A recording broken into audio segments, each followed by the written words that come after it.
First of all, as a trader, you need to be able to identify icebergs in the market, and before anything else, you should be able to spot them through the order book, even without having any indicators at your disposal. What we want to do in this session is to understand the mechanism of icebergs in this session. Bookmap's built-in strange level indicator for iceberg orders is useless, so we ignore it as previously discussed. They're brief and insubstantial. Unused will provide specific add-ons instead. For example, for this strength level related to icebergs, we'll give you add-ons and we don't use this at all. However, I feel it's my duty to explain, for instance, these two algorithmic options it has for you. So next, discussing iceberg algorithms, we'll cover this level. And in part 11, we're going to talk about the indicators or add-ons themselves that we'll be providing to you. So in this session, for now, we just want to talk about the mechanism of icebergs, what they are, what their goal is, and how we can identify them without even having an indicator at our disposal. Well, iceberg orders are a subtype of limit orders where only a part of the order can be visible to other market participants via market data. Iceberg orders are limit orders where only a portion is visible to other market participants. What does that mean? Look, why are icebergs even called icebergs? In the old days, in the poles, when ships were traveling, early sailors often collided with icebergs unaware of their massive underwater bulk until radar later revealed their true scale. Similarly, an iceberg order of 400 lots might only show 15 lots publicly.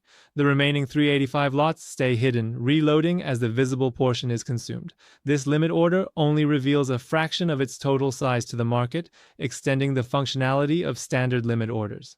What are their features? One side is buy or sell, meaning they can be on both sides of the market. They can iceberg on the buy side as well as on the sell side. Limit price. They only iceberg at a limited price, meaning at most within one tick or within a few limited ticks, they iceberg. You see, it doesn't make sense for them to want to iceberg across several different consecutive ticks, like from top to bottom, because that would be to their disadvantage. Think about it. If sellers are just hitting the bid and keep pushing the price down, and there's an iceberg, for example, in this tick it couldn't fill, so in the next tick it's iceberging again, and if it keeps going down like this, they'll end up losing money. Without justification, they iceberg a limited price for just a few ticks at a small limit. They won't iceberg large portions. Time in force means the iceberg remains valid as long as the price level holds and orders keep reloading. Regarding size, these orders are significant compared to others in the book. Although displaying a small size, their total lot is much larger and more significant than standard orders. And the main feature of an iceberg, maximum displayed size, the tip of the iceberg, which is this maximum displayed size shown. This part above the water they show this small part, which in this example is 15. These are the features of an iceberg. Well, this parameter instructs the exchange not to show market data beyond the specified order size. Naturally, the maximum displayed size must be less than the total order size. Well, you see, when an iceberg wants to execute a high number of lots, first of all, it instructs the exchange, hey, don't show more than the size I've specified. For example, in this case, the iceberg has a lot size of 4,000 and it says, only show 40 of them, no more. Naturally, the maximum displayed size must be less than the total order, right? Meaning this total order is 4,000 lots and it should display 40. It's usually significantly less to justify the use of an iceberg.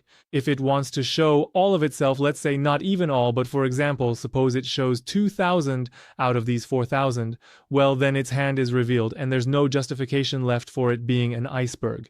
There has to be a significant difference, exactly like the iceberg I told you about, so that it can be implemented in the market. Display size is the visible part, while hidden size is the submerged portion representing the iceberg's total liquidity. Now we're going to provide a detailed explanation here about the mechanism and structure of the iceberg. Why use them, how to identify them, and general detection methods from scratch. How do we identify it using a bookmap, generalize icebergs, and their link to absorption? How does absorption relate to them? Who uses iceberg orders and why? 2 questions, meaning who uses iceberg orders and why. You see, most exchanges allow traders to send iceberg orders because there's a demand for them. Meaning there's a demand, some have liquidity, and they want to use icebergs. They want to implement this strategy, so the exchange provides them with the option. Both high liquidity institutions and wealthy individual traders use this to their advantage. Why do these traders want to hide their orders? Because orders generally reveal the intentions of their owners. It's natural that when a large volume of orders is displayed, everyone can read their hand and see what their goal is. Large traders are considered more informed and influential than average traders. Otherwise, they probably wouldn't be large. If a trader isn't informed and their hand is revealed, it's clear they weren't a large trader at all. They were quite amateur to let everyone see their hand. If a large trader's intent is exposed, others may front-run it, hindering execution at the target price. For example, an Iceberg order might place 4,000 lots at this price. Naturally, if people see it, meaning if the entire 4,000 is visible to other market participants, that a purchase is going to happen here and take profit on those 4,000 lots higher up. What is the first problem that they face, sir? The first problem is that when this person buys here, everyone else buys with them. And at the point where they've set their take profit, which is visible to everyone else wants to sell too. Well, when they want to sell here and everyone else wants to sell as well, there are no buyers left to take their orders. As a result, they are forced to sell their orders at lower price levels. See, if they decide to pre-sell large orders, executing them at the desired price becomes much more difficult. Meaning, executing these 4,000 units at the price they wanted here becomes much harder. Forced to lower their take profit, they sell at various levels. Imagine the profit from selling 4,000 units here. Instead, they must sell incrementally at lower prices. Naturally, they won't get the profit they wanted. So, this is the first obstacle for a big boy or anyone wanting to make a large trade. Second, when traders need to execute large volumes relative to liquidity, they want to make initial trades without significantly impacting the price. Otherwise, subsequent trades will be at a significantly worse price. Look, we discussed one point in the first part saying that their take profit becomes very difficult. Now, the same story applies to the entry, meaning entering the market also becomes hard. Suppose those 4,000 units are about to enter. Naturally, if others know a large trader placed 4,000 contracts here, signaling a buy at this level, at this price, everyone buys, leaving no sellers for this trader. Lacking sellers at current prices, it must buy higher, resulting in a worse entry price. So you see, for a market whale, someone who wants to make large trades, whether it's the entry or the take profit, there are problems. These are the obstacles that icebergs face. That's why they prefer to use iceberg orders and not show them, so other market participants don't realize exactly what they're doing. Otherwise, if others find out, they will face these same obstacles. Let's explore iceberg order mechanics and how they work. You see, market mechanics is the necessary background for this topic. Iceberg orders work by showing only the best bid and ask. Here, look, in the bid-ask area, when an aggressive seller starts hitting the bid, naturally, those limit orders that are on the bid side start getting filled. And this amount keeps decreasing. When it's all gone, it moves to the next lower tick. Now, when this amount decreases, what does the iceberg do? It reloads and quickly places another order, and naturally, it thickens this area again. This is what a buy iceberg order is actually doing in this particular example. But now, let's talk a bit more about its matching process, how iceberg orders are actually matched, how they are gradually consumed, and how they function and operate within the order book.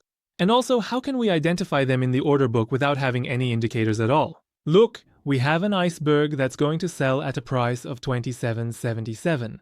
The lot size of this iceberg is 150 lots, and the maximum displayed size it shows is 15, meaning the instruction says that out of my 150 size, I only want to display 15 at a time and don't show any more than that. So, when it displays 15, how much remains in its hidden size from that 150? 135.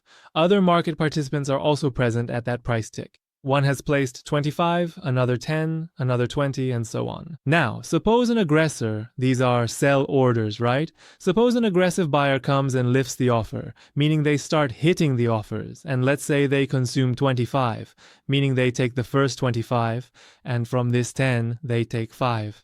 So 5 remain from this 10, this 20 is gone too. Okay, 5 remain from this one and 25 here, as you can see, and others have placed new orders too. Someone came, placed a 30, and another 10 here. You see, based on the FIFO algorithm, they go to the end of the queue. The matching algorithms topic is very important. Be sure to watch that part, and our iceberg order has also moved forward. Now, once again, an aggressive buyer enters the market and starts aggressively lifting the available offers, meaning they start actively hitting and absorbing those 30 offers sequentially one after another. Here and 25 here are consumed. This is consumed. Now this 15 belonging to our iceberg has reached the front of the queue. Then another aggressive buyer comes and lifts this 15, meaning they start to lift. When you offer a lift, it deducts 15, and these 15 are used up, matched, and the 15 that are used up, you see that 15 new ones are immediately reloaded by the Iceberg and go to the end of the queue based on the FIFO algorithm, and you see that 15 was deducted from our hidden size or hidden part. It entered the order book and 120 of it remained. This process continues just like this, meaning the aggressors start buying. Now they keep buying from other market participants and it reaches these 15 again. These 15 are consumed and so on. It might even reach a point where other market participants are no longer present here and only our Iceberg algorithm remains.